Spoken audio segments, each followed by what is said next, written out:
আসসালামু আলাইকুম ওয়া রাহমাতুল্লাহি ওয়া বারাকাতুহু। নাহমাদুহু ওয়া নুসাল্লি আলা রাসূলিহিল কারীম, আম্মা বা'দ। দেশ বিদেশে যে যেখানে আমাদের অনুষ্ঠান উপভোগ করছে সবাইকে স্বাগত জানাই। আজকে রমজান নিয়ে আমাদের গুরুত্বপূর্ণ একটা মাসালা আলোচনা করব। সেটা হচ্ছে রমজান মাসে আমাদের অনেকের জানা নেই কে কাজা রোজা থাকবে আর কে রোজার ফিদিয়া দিবে, অর্থাৎ রোজার জন্য পয়সা সদকা করে রোজার দায়িত্ব থেকে অব্যাহতি পাবে। এই মাসালা আমাদের অনেকের জানা নেই, এটা নিয়ে আমাদের আজকের আলোচনা। প্রথমে জানতে হবে যে ইসলামে অসুস্থ মানুষকে দুই ভাগে ভাগ করা হয়েছে। কিছু অসুস্থ মানুষ হচ্ছে সেই যে ব্যক্তি আগামীতে সুস্থ হয়ে রোজা রাখার সম্ভাবনা আছে। এই ধরনের ব্যক্তিকে রমজান মাসে যদি অসুস্থতাজনিত কোনো কারণে রোজাকে স্থগিত করে তাহলে সে ফিদিয়া দিতে পারবে না, বরং রমজানের পরে সে এই রোজাকে কাজা করবে। কাজা করলে সে রোজার দায়িত্ব থেকে অব্যাহতি পাবে।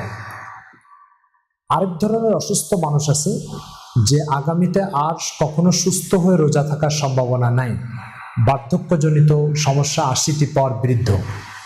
এই ধরনের বৃদ্ধ মানুষ যারা, তারা যদি রমজানে অসুস্থতার কারণে রোজা রাখতে না পারে, আগামীতেও সুস্থ হয়ে রোজা রাখার সম্ভাবনা যদি না থাকে, তাহলে তাদের জন্য ইসলামে দুইটা রাস্তা আছে। একটা রাস্তা হচ্ছে যে প্রতি রোজার বিনিময়ে একটা মিসকিনকে 2 বেলা খানা খাইয়ে দিবে। একটা মিসকিনকে সন্ধ্যা রাত্রে সেহরিতে খানা খাওয়ায় সেই রোজার দায়িত্ব থেকে অব্যাহতি পেতে পারে। দ্বিতীয় নম্বর অপশন হচ্ছে যে সে প্রতি রোজার বিনিময়ে 1 কেজি 633 গ্রাম আটা বা তার মূল্য 1 কেজি 633 গ্রাম মধ্যম ধরনের আটা বা তার মূল্য সদকা করে সেই রোজার দায়িত্ব থেকে অব্যাহতি পেতে পারে। তো বিষয়টা হচ্ছে যে ব্যক্তি আগামীতে সুস্থ হয়ে রোজা রাখার সম্ভাবনা আছে সে ব্যক্তির জন্য ফিদিয়া দেওয়া, অর্থাৎ 1 কেজি 633 গ্রাম আটা দেওয়া, দান করা, এটা তার জন্য জায়েজ নেই। সে এটা করলেও রোজার দায়িত্ব থেকে অব্যাহতি পাবে না।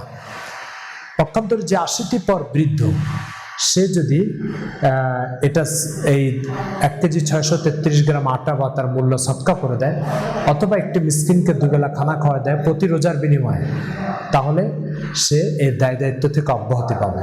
আমাদের অনেকের এই মাসলাটা জানা না থাকার কারণে আমরা অনেকে সুস্থ মানুষ সে ফিদিয়া দিয়ে অব্যাহতি পেতে চায়, অথবা জোয়ান মানুষ অসুস্থতার কারণে রোজা রাখতে পারছে না, সে ফিদিয়া দিয়ে অব্যাহতি পেতে চায়, কিন্তু তার জন্য ফিদিয়া দিয়ে অব্যাহতি পাওয়ার সুযোগ নেই। আমাদের সমাজে একটা ভুল প্রথা প্রচলন আছে। অনেকে করেন কি, আরেকজনকে দিয়ে রোজা রাখায় দেন। নিজের ফরজ রোজা আরেকজনকে দিয়ে কেউ যদি রাখায় তো তার রোজা আদায় হবে না। তার কারণ হচ্ছে আরেকজন ব্যক্তি যে আমার রোজাটা রেখে দিচ্ছে, সে ব্যক্তি রোজাটা কে রাখবে? তার উপরেও তো রোজা ফরজ। সুতরাং রোজা একটি শারীরিক ইবাদত, আর এই শারীরিক ইবাদত একজন আরেকজনেরটা আদায় করতে পারে না।